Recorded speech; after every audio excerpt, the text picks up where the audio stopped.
So we're ready to go ahead and break the wheels loose. So you want to do this before you start lifting the car. As I mentioned, you want to get the wheel lock if your vehicle has it.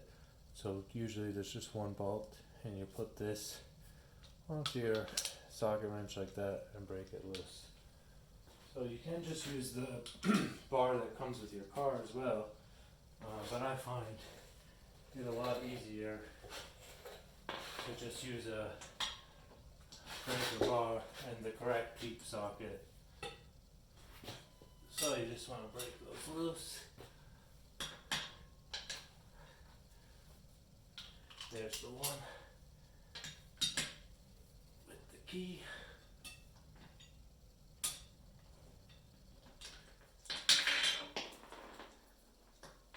Alright.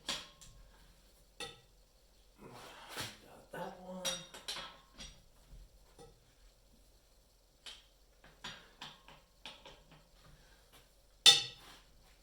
There you go.